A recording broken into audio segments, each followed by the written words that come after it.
বন্ধুরা, ভারতের ফিউচারিস্টিক পঞ্চম প্রজন্মের স্টেলথ যুদ্ধবিমান অ্যামকা তৈরি ভারতে হচ্ছে, কিন্তু এর ওপর আমেরিকা, চীন, ব্রিটেন, রাশিয়া সবার নজর রয়েছে। কারণ অ্যামকা যুদ্ধবিমান এই সময়ের সবচেয়ে শক্তিশালী যুদ্ধবিমান বলে মনে করা হচ্ছে। কোন দেশ কোন যুদ্ধবিমান বানাচ্ছে সে নিয়ে দুনিয়ার কোনো দেশের মাথা ব্যথা নেই, কিন্তু ভারতের অ্যামকার জন্য সবাই অধীর আগ্রহে বসে আছে। আপনাদের বলে দিই, অ্যামকা বিমানের টেস্টিং ইউনিট যে রয়েছে সেটা তৈরি করা হচ্ছে। এতে আমেরিকান ইঞ্জিনের প্রয়োগ করা হবে, কিন্তু উদ্দেশ্য হলো যতক্ষণ না বিমানকে ভারতীয় সেনায় সামিল করা হচ্ছে ততক্ষণের মধ্যে ভারতে অ্যামকা বিমানের জন্য ইঞ্জিনের নির্মাণ করে ফেলা হোক। এই জন্য ভারত ফ্রান্সের স্যাফরন কোম্পানির সঙ্গে ব্রিটেনের রোলস রয়েসের সঙ্গে কথা বলছে। স্যাফরন ওই কোম্পানি যে আগেও ভারতের মিরাজ এবং রাফায়েলের মতো যুদ্ধবিমানের জন্য ইঞ্জিনের নির্মাণ করেছে।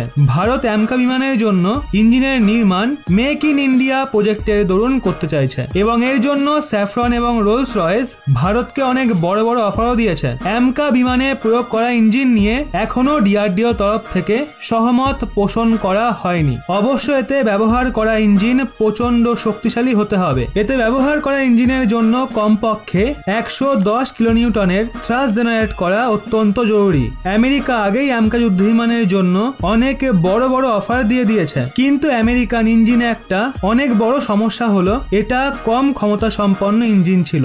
এর জন্য ভারত কেবলের ইঞ্জিনের প্রয়োগ টেস্টিং এর দরুন করার যোজনা বানিয়েছে। এখন আপাতত আশা করা হচ্ছে স্যাফরন বা রোলস রয়েস এই দুটো কোম্পানির যে কোনো একটার সঙ্গে মিলে ভারতেই অ্যামকা যুদ্ধবিমানের ইঞ্জিন নির্মাণ করা হবে। এই দুই কোম্পানির তরফ থেকেই ভারতকে বড় বড় অফারও দেওয়া হচ্ছে। তো আসুন আপনাদের বলি, ওই কোম্পানিগুলোর তরফ থেকে দেওয়া অফারে কোন কোন বিষয়গুলোকে সামিল করা হচ্ছে। ফ্রান্সের স্যাফরন কোম্পানির তরফ থেকে দেওয়া অফারে স্যাফরন ভারতের ডিআরডিও সঙ্গে মিলে ইঞ্জিন নির্মাণ করবে, এমনকি সেই সাথে M88 ইঞ্জিন দেওয়ার কথাও বলা হচ্ছে, যার ব্যবহার করে ভারত 65 থেকে 110 কিলোনিউটনের থ্রাস্ট জেনারেট করা ইঞ্জিনের নির্মাণও করতে পারবে। খবর এটাও বলা হচ্ছে যে স্যাফরন এই M88 ইঞ্জিনের টেকনোলজি ট্রান্সফার করার জন্য পুরোপুরি সহমত হয়ে গেছে। ওদিকে এছাড়া এটাও বলা হচ্ছে এই কোম্পানি অ্যামকা ইঞ্জিনের ডেভেলপমেন্টে নিজেও বিনিয়োগ করবে। মানে যদি ভারত চায় তাহলে স্যাফরন পার্টনার হিসাবে ভারতের সঙ্গে মিলে কাজ করার জন্য তৈরি আছে। ওদিকে স্যাফরন কোম্পানি আরো একটা বড় ঘোষণা করেছে, ভারতে যেই রাফায়েল যুদ্ধবিমানের প্রয়োগ করা হয় সেটাও ফ্রান্সের স্যাফরন কোম্পানির দ্বারাই বানানো হয়েছে। আর এখন এই কোম্পানি এটা বলছে, আমরা ভারতের অ্যামকার জন্য যে ইঞ্জিনের নির্মাণ করব ওই ইঞ্জিন ভারতের রাফায়েলও প্রয়োগ করে টেস্টিং করব। মানে যদি রাফায়েলও এই ইঞ্জিনে সফল হয়ে যায় তাহলে রাফায়েলের শক্তিও অনেক গুণ বেড়ে যাবে। কিন্তু এখানে স্যাফরন কোম্পানি ভারতের সামনে দুটো বড় শর্ত রেখে দিয়েছে। প্রথম শর্তে স্যাফরন বলেছে ভারতকে এটা গ্যারান্টি দিতে হবে অ্যামকার ইঞ্জিনের নির্মাণ ভারী মাত্রায় করতে হবে। সেই সাথে ভারতকে এই ছাড়াও দিতে হবে যে ইঞ্জিন নির্মাণ করা হবে সেটা কেবল ভারতের জন্যই নয় বরং অন্যান্য বিমানেও প্রয়োগ করা যাবে। মানে স্যাফরন কোম্পানি ভারতের সঙ্গে মিলে অ্যামকা বিমানের ইঞ্জিনের নির্মাণ তো করতে চাইছে, কিন্তু জয়েন্ট অপারেশনে তৈরি করা ইঞ্জিনের ব্যবহার কোম্পানি নিজের দেশের অন্যান্য ফাইটার জেটেও করার ছাড় চাইছে।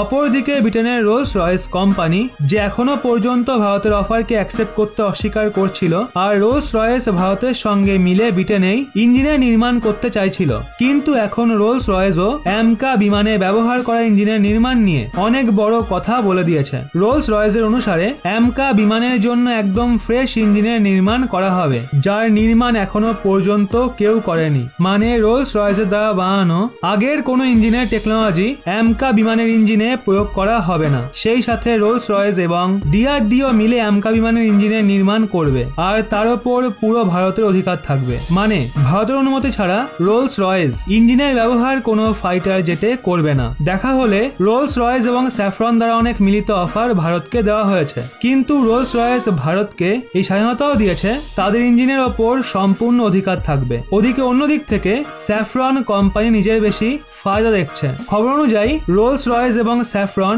ইঞ্জিনের নির্মাণের ওপর একটা নিশ্চিত রাশিও নির্ধারণ করে রেখেছে, কিন্তু এখন এর অফিসিয়াল কোনো ঘোষণা করা হয়নি। আপাতত বন্ধুরা আজকের মতো এতটাই, কিন্তু আপনারা অ্যামকা বিমানে স্যাফরন এবং রোলস রয়েসের মধ্যে কার ইঞ্জিনকে দেখতে চান কমেন্টে অবশ্যই জানান।